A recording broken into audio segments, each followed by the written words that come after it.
여러분, 사랑이 뭐라고 생각하십니까? 사랑. 우리는 사랑을 말합니다. 사랑에. 그 말도 아주 자주 하죠. 아주 흔한 단어가 사랑입니다. 사랑이란 내가 가장 소중히 여긴 것을 줄 수 있다. 만약 그렇다면 그것은 진짜 사랑하는 거예요. 사랑이란 뭐냐? 제 마음은 그렇습니다. 더 주지 못해가지고 아쉬워하는 그런 마음인 줄 믿습니다. 그러다 보니까 사랑은 사도 바울이 뭐라 했냐면 오래 참는 거라 그랬습니다. 사랑은 사랑하는 것만큼 참아내는 거예요. 누구는 이렇게 얘기하더라고요. 사랑하지 않으면서 참는 것은 참는 것이 아니라 벼르는 거래요. 또 한 번만 더 그래봐라. 이렇게 생각하는 것이 그 사랑이 아니라는 거예요. 그러므로 사랑은 벼르는 것이 아니고 그냥 있는 그대로 덮어주고 용서하는 것이죠.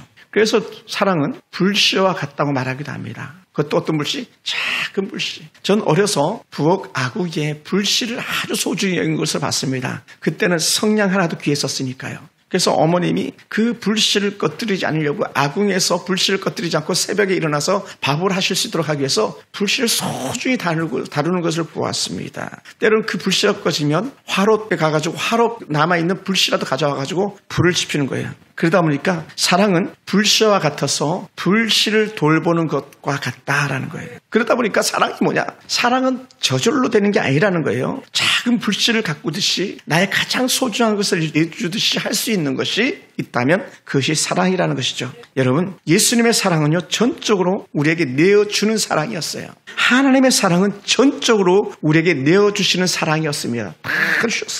다 주셨습니다. 예수님의 사랑은 결국은 주다 또 주고 또 주다가 이것까지 줘야 되겠구나 해서 주셨던 것이 바로 생명이셨습니다. 왜요? 생명보다 귀한 것은 없기 때문입니다. 여러분, 여러분의 통장 잔고에 돈이 남아있습니까? 비어있습니까? 대부분의 사람들 살아가면서 빚쟁이로 살아갑니다. 그래서 목사님들을 통해서 흔히 하는 말이 어떤 말이냐면 농담하면서 하는 말입니다. 목사님들은 빚 가운데로 걸어다니는 사람들이라고. 근데 알고 봤더니 이렇게 반짝반짝이는 빛이 아니라 돈덩어리 빚을 안고 살아가는 사람들이라는 거예요. 빚 없는 사람이 빚 없는 교회가 어디 있냐 이렇게 말하기도 합니다.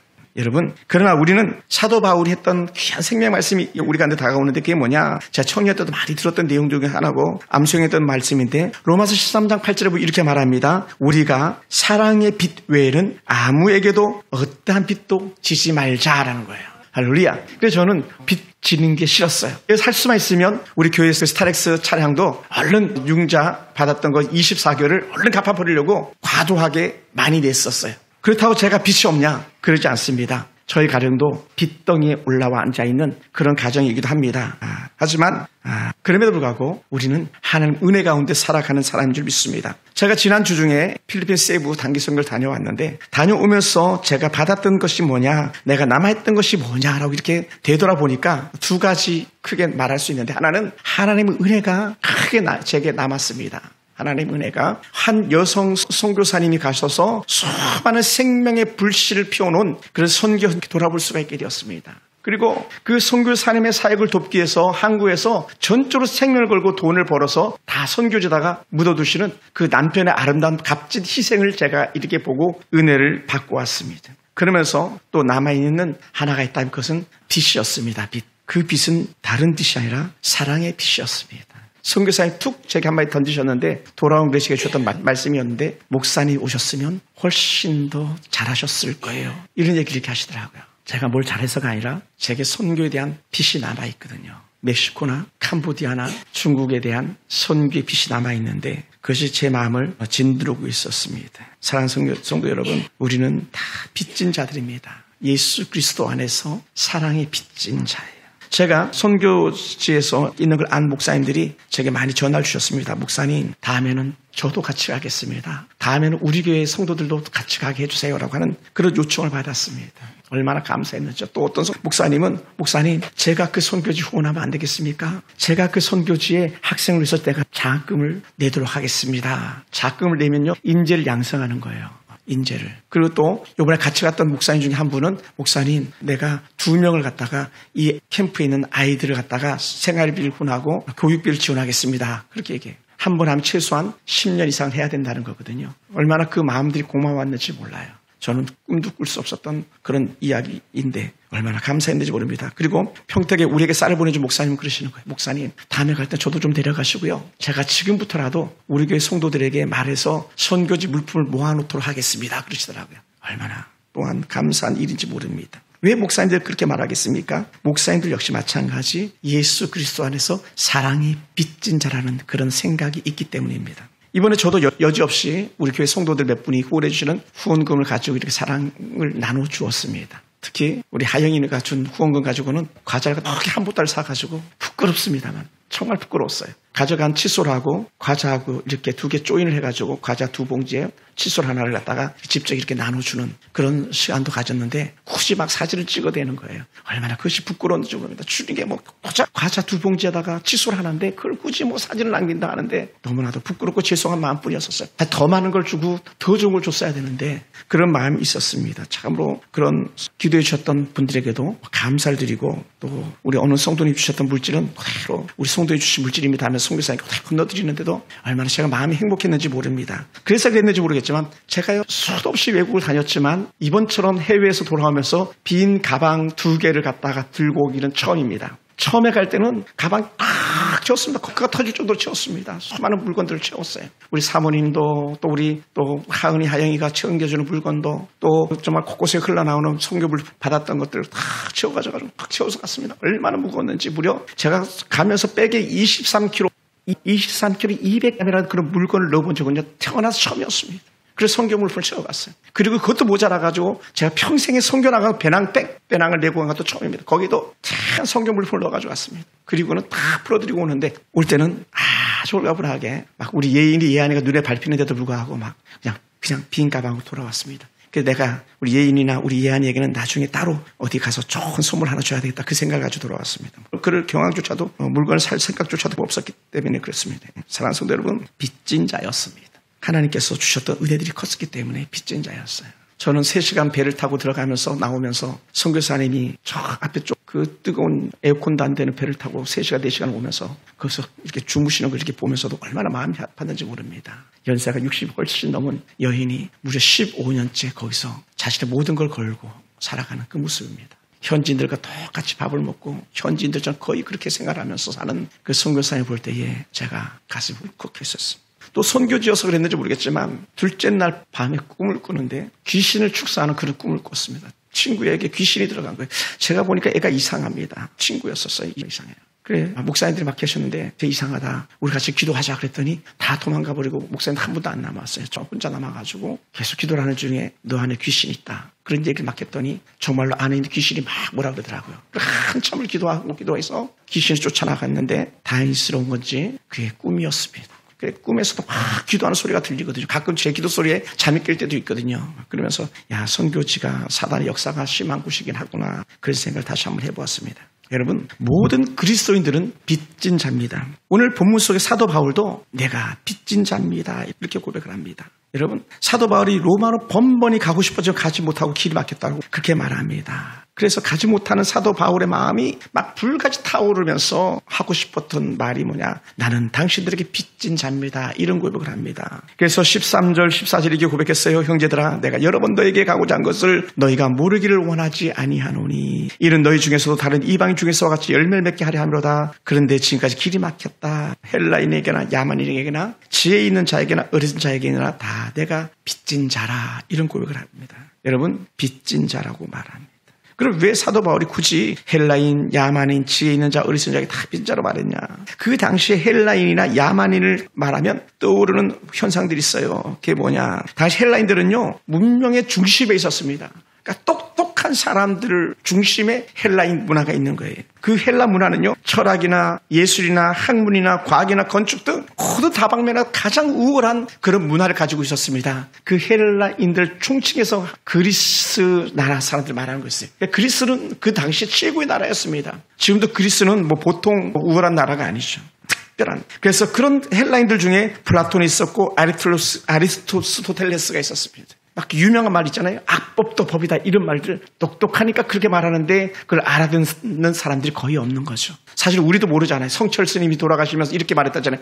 산은 산이요 물은 물이로다. 그걸 말이라고 하냐. 산이 산이지 못한 거 있겠어. 근데 그 안에 깊은 의미가 있다잖아요. 이 헬라인들은 그런 지혜가 있었습니다. 알아듣는 귀가 열려 있었습니다. 보는 눈이 열려 있었습니다. 그런데도 불구하고 사도 바울은 그들에게 내가 빚진 자입니다. 문화 시민인 당신들에게 내가 빚진 자입니다. 이런 고백을 하는 거예요. 반면에 야만인들은요. 가끔요. 영화 보면 야만인들이 나오는데 그 야만인들은 그 당시요. 바바리안족을 말해요. 바바리안. 여러분 가끔 영화 보면 바바리안 나오잖아요. 이 바바리안들은요. 헬라인과 정반대입니다. 그들 좀 무식합니다. 도대체 저들이 말하는 것을 알아듣지 못합니다. 그래서 당시 그리스도인들이 이 바바리안들 갖다가 바르바로스 이런 단어로 말하는데 알아듣지 못하겠어. 바르바로 저들이 하는 말을 알아듣지 못하겠어. 이렇게 말합니다. 그런들은요. 그리스도의 문화권에 속하지 않는 사람들입니다. 흔히 말하는 켈트족. 지금은 우월한 민족이라고 말하는 게르만 민족. 독일인이죠. 사실 그 독일인들이 다 바바리안이었었습니다. 다른 말로 하면 야만인. 그런 야만인. 그들은 지식이 없습니다. 지혜가 없습니다. 그냥 사는 사람들이었었습니다. 그 당시 문화 속에서 그런 자들에게도 불구하고 내가 빚진 자입니다. 이런 고백을 하는 거예요. 이게 쉽지 않아요.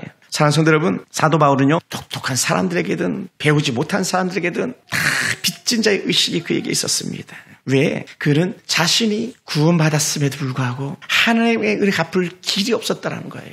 그래서 사도 바울은 쏟아붓고 예전에 우리가 쭈쭈바 사 먹을 때 그 쭈쭈바 안에 얼음 한 방울이라도 남아있으면 안 될 것 같아서 끝까지 빨아먹어가지고 이 비닐로가 쫙 달라붙잖아요. 그런 것처럼 사도 바울은 내 안에 물 한 방울이라도 있다면 다 주고 싶어. 이 마음이 사도 바울의 빚진 자의 그런 마음이었었습니다. 여러분, 이런 마음 누가 갖고 있겠습니까? 여러분, 헬라인과 야만인 불과 물처럼 섞일 수 없는 그런 존재였습니다. 물과 기름과 같습니다. 양반과 상놈과 같습니다. 주인과 종처럼 구별되는 사람들입니다. 그런데도 사도 바울은 내가 빚진 자야 라고 말해요. 그러면서 이렇게 표현합니다. 15절에서 했던 말, 나는 할 수 있는 대로 로마에 있는 너희에게 복음을 전하기 원하노라. 이것을 이렇게 말하는 거예요. 나는 당신들에게 빚을 졌는데 빨리 이 빚 갚고 싶어. 이렇게 말하는 거예요. 빨리 이 빚 갚고 싶어. 그리고는 그보다 훨씬 더 말을 하는데 뭐라고 표현했냐면요. 고린도전서 9장 16절을 보면 내가 만약에 이 복음을 전하지 않는다면 내게 화가 있을 거야. 화가 있을 거야. 할렐루야. 여러분, 복음을 전하지 않는다는 그 생각 때문에 화가 미칠 거라고 생각하는 사람이 누가 있겠습니까? 여러분, 만약에 우리 아버지, 우리 어머니가 지옥 간다면 우리 아버지, 우리 어머니가 지옥 간 건 나 때문이야 라고 이렇게 말할 수 있는 사람이 누가 있겠습니까? 사도 바울이 그런 거예요. 저 사람 지옥 간 건 나 때문이야. 왜? 내가 복음을 전하지 않았기 때문에 이렇게 말하는 거죠. 여러분, 얼마나 사도 바울이 복음을 전하고 싶었고 그 복음에 대한 사명감을 가지고 있었는지 알 수 있는 대목입니다. 자신의 가슴을 짓누를 무게감을 이런 말 속에서 우리 살펴볼 수 있는 것 같습니다. 누가 우리의 무관심으로 있다가 곁을 떠나보세요. 얼마나 우리가 큰 중압감을 몰아다 주겠습니까? 제 사랑하는 친구가 2주 전에 소천했을 때에 찾아오는 것은요. 너 많이 힘들었지. 너 많이 외로웠지. 이 생각이었었어요. 장례식 가보니까 그 친구의 친구들은 하나도 없었습니다. 교회 성도들 뿐이었어요. 거의. 그 다니던 직장에 조화대로 몇 개 와 있었습니다만은 그의 친구라고 말하는 사람은 한 사람도 제가 볼 수 없었습니다. 얼마나 제가 마음이 아팠는지 몰라요. 여러분, 우리는 다 빚진 자입니다. 예수 그리스도는 빚진 자. 살아있는 생명체는요. 꿈틀꿈틀하게 돼 있습니다. 살아있는 그리스도인이라면 오늘 바울이 내가 빚진 자야라고 하는 이 마음을 그대로 갖게 될 줄 믿습니다. 여러분, 죽은 자는 말이 없어요. 제 친구 얼굴이 깨끗하게 씻겨서 누워 있었을 때에 그는 죽은 자였기 때문에 말할 수가 없었습니다. 이미 몸은 차가워져 있었습니다. 여러분, 여러분의 가슴 온기는 어떻습니까? 제가 선교지를 얘기할 때 여러분의 가슴 뛰고 있습니까? 나도 그곳에 함께하고 싶었다. 함께하고 싶습니다. 혹시 이런 마음이 있습니까? 여러분은 살아있는 그리스도인입니다. 그러나 남의 얘기처럼 들리고 있다면 이것은 여러분이 부자인 거예요. 빚쟁이 아니라 너무 큰 부자로 살아가는 겁니다. 그래서 사도 바울은 복음에 대해서 이렇게 다시 한번 정리해 봅니다. 복음은 절대로 부끄러운 것이 아니다. 복음은 오가는 모든 세대에게 가장 자랑스러운 것이다. 이것을 다른 말로 하면 이런 거예요. 예수 그리스도는 오가는 모든 세대에 있어서 가장 자랑스러운 것이다. 그리고 이 복음에는 놀라운 능력이 있는데 바로 구원의 능력이 있다고 말합니다. 복음을 전할 때에 하나님의 능력이 나타나고 그 능력이 없이는 구원이 있을 수 없다는 것을 사도 바울은 우리가 말하고 있습니다. 그리고 복음에 대해서 구원받아야 될 사람들은 모두라는 거예요. 유대인이나 헬라인, 이방인이나 지식 있는 자나 지혜가 없는 자나 모두가 다 예수가 필요한 사람들, 복음이 필요한 사람들이라는 거예요. 할렐루야. 즉 여러분의 집에 있든지 길에 있든지 직장에 있든지 어디에 있든지 세상에 취해가지고 악한 음란에 취해가지고 세상 쾌락에 취해가지고 빠져있는 그 사람들에게도 하나님보다 친구가 더 좋고 하나님보다 연인이 더 좋아하는 그런 사람들에게도 여전히 복음은 필요하다는 거예요. 복음은 필요해요. 그러므로 복음을 들어야 할 사람들은 전부입니다. 사랑하는 성도 여러분, 오늘 우리는 그것을 깨닫게 되기 원합니다. 복음은 사람들에게 악한 영에 사로잡힌 사람을 되찾아오는 그런 것입니다. 복음은 죽어있는 자에게 살 수방을 던져주는 거예요. 복음은 지옥에 갈 사람들 천국 가도 빛을 비춰주는 등불입니다. 그 조카 아브라함의 조카 롯이 그렇게 잡혀갔다는 소식이 들었을 때에 자신의 가장 소중한 군대를 이끌고 와서 318명을 다 죽이나 하더라도 조카 롯을 건져내고 싶었던 아브라함의 뜨거운 사랑, 그것이 바로 복음이었었습니다. 사랑하는 성도 여러분, 그러면서 사도 바울은 내가 복음의 빚진 자입니다라고 하는 자기가 누구인지를 알았다는 거예요. 할렐루야. 여러분은 누구입니까? 여러분은 채무자입니까? 정말 하나님께 빚졌다고 하는 그런 생각이 있습니까? 빚을 지고 신앙생활을 한다고 하는 그런 생각이 있습니까? 그냥 빚하면 막 듣기조차 주시는 그런 단어로 남아 있습니까? 우리는 이 빚 때문에 모르는 척하고 고개를 돌리고 있지는 않습니까? 어떤 사람은 이렇게 하더라고요. 보니까 이거 가방 얼마짜리인지 알아? 440만 원짜리야. 440만 원? 그 가방 어떤지 아세요? 그 가방은 비가 오면 이렇게 하는 가방이죠. 우리 여러분이 들고 다니는 가방 비가 오면 이렇게 하는 가방인데 440만 원짜리는 절대 우산을 할 수가 없습니다. 440만 원이면요, 세이브에서 아이를 무려 최소한 4년을 양육할 수 있는 양육비가 됩니다. 고작 한 달에 20만 원, 30만 원밖에 받지 못하는 월급쟁이에게 있어서 400만 원은요, 연봉이 훨씬 뛰어넘어가는 거죠. 복음의 빚진 자의 마음이 있기를 원합니다. 할렐루야. 여러분, 우리는 복음의 빚에 대한 책임감과 당연함을 마음 깊이 새겨야 합니다. 남편이 진 빚을요, 아내가 갚잖아요. 물론 세상이 하도 완악하고 강팍해져서 그 남편의 빚이지 아닙니다 하면서 사면해 달라고 하는 그런 청리 들어주기도 합니다. 아내가 진 빚을 갚기 싫어가지고 이혼이라는 금을 거서 남편 빚을 내가 감당하지 않겠습니다라고 하는 그런 문화가 됐습니다만은, 그러나 진정한 사랑은요, 남편 빚을 갚아주고 아내 빚을 갚아주고 자녀 빚을 갚아주는 거예요. 나라가 워낙 이상해지다 보니까요, 흥청망청 써버린 그 돈을 탕감이 하면서 이 나라가 갚아주잖아요. 여러분, 그래서 뭐라고 말합니까? 당신의 부채 나라가 갚아주겠습니다 하면서 뭐라고 말합니까? 그게 신용불량해서 사면시켜주는 거, 특별한 단어가 있는데, 파산 신청하면 1,000만 원, 1억, 10억, 100억이라도 다 없는 걸 해주더라고요. 그게 없어지는 게 아니라요, 착각하지 마세요. 없어지는 게 아니라 우리가 그 빚을 갚아주고 있는 거예요. 뭘로? 우리 세금으로. 빚은요, 반드시 갚게 돼 있습니다. 죄의 빚 반드시 빚값을 받게 돼 있습니다. 은혜의 빚 반드시 빚값을 갖게 되어 있습니다. 세상 기준은요, 빚을 지고 안 갚고 도망가는 수도 있을지 모르겠지만 하나님의 은혜 사랑의 빚은요, 끝까지 우리를 추적하는 거예요. 끝까지. 신목사 그 빚 갚아야 돼. 그 빚 갚아야지. 너 받은 사랑이 컸잖아. 그래서 제가 오늘 아침에 와서 찬양을 드리면서 잠깐 기도하는 마음을 가졌는데 그때 막 갑자기 눈물이 왈칵 쏟아지는 거예요. 오늘 오시지 못했지만 지난주 우리 사랑하는 이년신 사령관님, 목사님이죠. 어떤 마음이 들었냐면, 사령관님 아무것도 안 하셔도 좋습니다. 그냥 곁에 가만히만 계셔주세요. 내가 당신에게 진 사랑의 빚이 큽니다. 이 고백이었어요. 그리고 만약에 하고 싶은 것이 있다면 지금 저 어린 젊은 세대들에게 한마디 툭툭 던져주세요. 삶은 이런 거야. 사람 이렇게 살아야 돼 하면서 그들의 꿈을 한마디 두마디 들려주세요 하는 그런 마음을 이렇게 가져보았습니다. 사랑하는 성도 여러분, 우리가 어떻게 하면, 도대체 우리가 어떻게 살아야 우리가 빚을 갚겠습니까? 사도 바울은 이렇게 말했어요. 우리가 같이 한번 읽었던 16절인데 전반부에 내가 복음을 부끄러워하지 아니하노니라는 거예요. 그러다 보니까 복음은 부끄러워하는 게 아니라는 거예요. 할렐루야. 내가 가지고 있는 빚은 부끄러운 빚이 아닌 거예요. 아멘. 세상에 돈진 빚은 부끄러운 거예요. 밥 얻어먹은 건 부끄러운 거예요. 그런데 예수 그리스도가 내 십자가에 달려 죽으신 것은 부끄러운 빚으로 남아있는 것이 아니라 자랑스러운 빚으로 남아있는 거예요. 할렐루야. 그것을 자랑한다고 말했습니다. 복음은 부끄러워하는 것이 아니라 구원받은 그 놀라운 은혜의 감사함으로 감격해야 한다는 것이죠. 할렐루야. 구원의 감격과 복음의 능력을 회복하는 거라고 사도 바로 우리에게 말하고 있습니다. 그래서 이렇게 표현합니다. 이 복음은 모든 믿는 자에게 구원을 주시는 하나님의 능력이 됩니다. 할렐루야. 능력이다. 복음은 능력이다. 우리는 사실은 예수 그리스도로 인해서 모든 죄에 대한 값을 다 탕감받은 죄인들입니다. 하나님의 사랑으로 우리의 모든 빚을 다 갚아버렸습니다. 우리는 죄값을 치러야 될 사람들인데, 너의 죄값 내가 대신 치를게 하면서 탕감받은 죄인입니다. 파산 신청한 사람들의 빚을 우리가 갚아야 되지만, 세금이라는 이름으로 우리가 갚아야 되지만, 우리는 하나님 은혜의 사랑의 빚은요, 우리가 복음을 말하는 것이 빚을 갚는 그런 길인 거죠. 여러분, 구원의 감격과 복음의 능력이 여러분 안에 살아 숨쉬길 원합니다. 할렐루야. 예수 복음을 말하고 싶어가지고 입이 막 근질근질하게 원합니다. 아멘. 아멘. 근질근질. 잠시도 입을 가만히 안 두잖아요. 어떤 사람들 사랑하면요. 사랑하면. 여러분의 입이 잠시도 가만히 있는 입이 아니기를 원합니다. 뭐해서? 사랑해서. 누구를? 하나님을. 주님이 주신 은혜를 너무 크게 느껴가지고 여러분 입이 막 조잘조잘조잘조잘.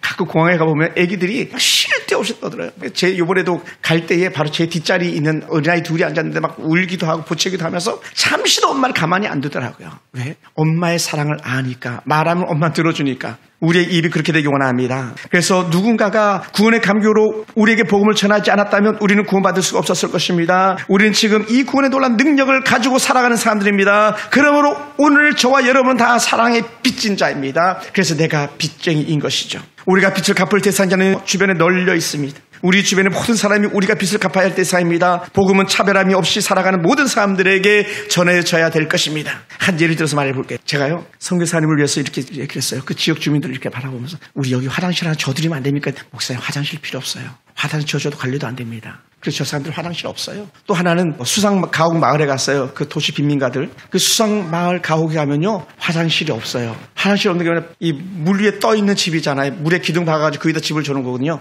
그냥 똥 오줌 넣으면 바닥으로 그냥 물에 풍덩풍덩 빠지는 거예요. 더 재밌는 게 뭐냐면 그 자기가 똥 싼 그 물에 자기 아이들이 그대로 놀고 있는 거예요. 그 물을 먹고 있는 거예요. 그리고 온갖 피부병 뭐 난무하는 거죠. 그런 사람들이 있는데 그들 향해서 간 사람이 있다는 거예요. 여러분 구한말 조선시대 말기에는요 이 조선은요 우리가 역사에서 TV 드라마에서 너무 막 이쁘게 미화돼서 그런 것이죠. 거지 중에 상거지가 바로 이 조선이었다는 거예요.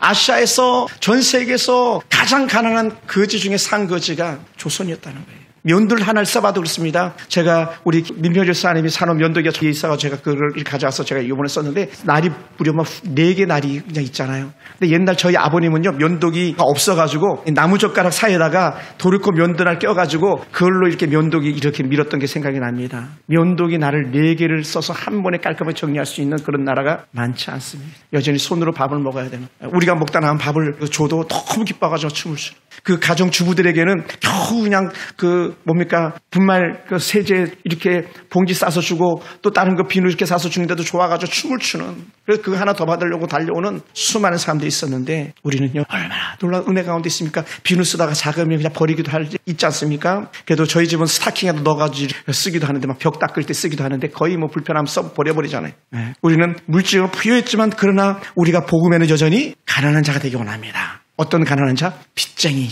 옆에서 인사합시다. 당신은 빚쟁이에요. 아멘. 빚쟁이에요. 김광진 부사 그쵸? 빚쟁이죠. 빚쟁이. 시진핑에게 빚쟁이, 후진타오에게 빚쟁이, 트럼프에게 빚쟁이, 푸틴 저 악한 자에게도 우리는 그리스도의 복음을 전해야 될 대상자들인 거죠. 그럼 사랑하는 성도 여러분, 우리는요 이 빛을 갚기 위해서 사람들 곁으로 다가서기를 원합니다. 한 사람. 그러다 보니까 제가 여기 누워 있는데 막 이번에 11월 17일 왔으면 하는 사람들이 막 주마등처럼 지나가는 거예요. 그랬더니 막 제가 혹시 잊어버리면 안 되니까 막 제가 얼른 내 카톡에다가 막 메모를 해놨습니다. 막 이름을 써봤어요. 그 이름들이 이렇습니다. 예를 들어서 우리 교회 왔다 간 사람들도 있고 등등인데 오기영, 김희영, 박신환, 안젤라, 민호, 내 식구, 임광태, 임영택, 심현자, 김홍련, 상방, 장길선범, 엄두섭, 김종필, 로민정, 김철, 남궁철, 권도영, 권정민, 박기영, 박효선, 영원이, 지영이. 야, 이 사람들 다 11월 17일 왔으면 좋겠다. 그러니까 머리에 계속 빙빙 도는 거예요. 하나님 11월 17일 구원의 은혜 날이 되기를 원합니다. 그 사람들이 왔다 갔다 하는 거 주마등처럼. 술에 찌들어 있는 사람, 오토바이 타는 거, 바이크에 찌들어져 있는 친구. 야, 나 오토바이 더 타고 갈게. 목사님 저 주일날도 일합니다. 일대로 접고 왔으면 좋겠다. 그런 마음이 들었던 사람들입니다. 11월 17일에 하나의 은혜를 빼앗긴 사람들이 다시 성전에 발을 들어놓는 그런 날이 되길 주로 추천합니다. 여러분의 주변 사람들에게 복음의 빚진 자의 심정 가지고 말할 수 있게 되기 원합니다. 또 사도 바울이 고백했던 건 나 너희들한테 정말 가고 싶었어. 내가 가기를 그렇게 원했었어. 못 갔거든. 그래 하나님께 내가 가도록 기도 좀 해줘 부탁했어요. 여러분 지금부터 기도하시기 바랍니다. 내 마음에 품고 있는 가족들, 이웃들에게 말하기 원합니다. 할렐루야. 그래서 제가 오늘도 일찍 와가지고 제가 아는 몇몇들에게 쭉 카톡을 보냈습니다. 그리고 어제도 저녁에 나와가지고 또 카톡을 막 보냈습니다. 가나다 순으로 그냥 가 누구 해가지고 빚진 자들에게 축복하고 격려하고 위로하고. 할렐루야. 순교자의 피로 느낀 도시, 영구의 열정으로 가득한 도시, 그 도시가 이 서울이고 그 도시가 때로는 그리스고 그 도시가 때로는 로마고 곳곳이었던 것처럼 오늘 우리가 복음의 빚진 자의 그 심령 가지고 이 도시로 나가기 원하고 그를 주님을 돌아볼 수 있게 되길 주님을 축원합니다. 할렐루야. 어린 아이 하나가 아빠랑 차를 타고 가다가 교통사고를 당했습니다. 그래서 이 아들이 응급수술을 해야 되는데 피가 필요했어요. 그래서 이 아빠는 옆에 있는 딸에게 청중에 말합니다. 야, 큰일 났어. 아빠가 오빠가 지금 피가 필요한데 보니까 너 피가 맞는데 너 피를 좀 줄 수 있겠니? 그리고 딸아이가 잠깐 생각을 하더니 그 피를 내어줬습니다. 그리고 수술이 끝난 다음에 의사가 수술이 너무 잘 됐습니다. 이렇게 말할 때에 오빠 옆에 자동으로 수혈을 시켰던 그 딸아이가 이렇게 말합니다. 아빠가 이런 말을 했어요. 먼저 야, 너 때문에 오빠가 살았어. 오빠가 살았어. 그런데 아이가 너무 좋아하는 거예요. 와. 그리고 살며시 아빠에게 이렇게 말합니다. 아빠, 나 언제 죽어요? 아빠, 나 언제 죽어요? 그런데 아빠가 깜짝 놀라서 물어봤어요. 아니, 너가 왜 죽어? 너가 왜 죽냐고. 그랬더니 아이가 하는 말이 피를 뽑으면 곧 죽는 거잖아요. 여러분, 이 아이는 자신이 죽을 줄 알면서도 오빠에게 피를 준 거예요. 예수님은 당신이 죽어야 할 걸 알면서 십자가로 올라가셨던 거예요. 그래야 우리가 살 줄 알았으니까요. 그것을 안 사람이 바로 사도 바울이었어요. 내가 피를 줄 수 있는 것은 내가 오빠를 사랑하잖아요. 오빠를 사랑하기 때문에 내가 줄 수 있었어요. 그 어린아이 말. 그 오빠는 이 동생에게 사랑의 빚진 자가 된 거죠. 여러분, 사랑이란 내 자신을 내주는 것입니다. 내가 조금 더 손해보는 거예요. 십자가가 고난인 줄 알면서도 그 고난의 길로 나가셨던 주님처럼 우리 하나님의 사랑이라는 이름으로 우리 모든 것을 내줄 수 있는 그런 저와 여러분이 되기 원합니다. 여러분, 이 복음은 부끄러운 것이 아닙니다. 내 빚이 크면 클수록 감사한 거고 갚을 대상이 늘어나는 것이죠. 그래서 마침내 이 로마서 편지를 쓰면서 그렇게 갈망하던 로마에서 사도 바울은 인생의 마침표 순교의 제물로 끝났던 것처럼 오늘 우리가 이 땅에 살면서 이거 얼마짜리 가방인 줄 알아 하면서 자랑거렸던 그 어떤 사람들 어리석고 미련한 것이 아니라 우리 예수로 충만하고 예수를 자랑하다가 기꺼이 주님 앞으로 갈 수 있는 복음의 빚쟁이가 되길 축원합니다. 할렐루야. 기도하겠습니다.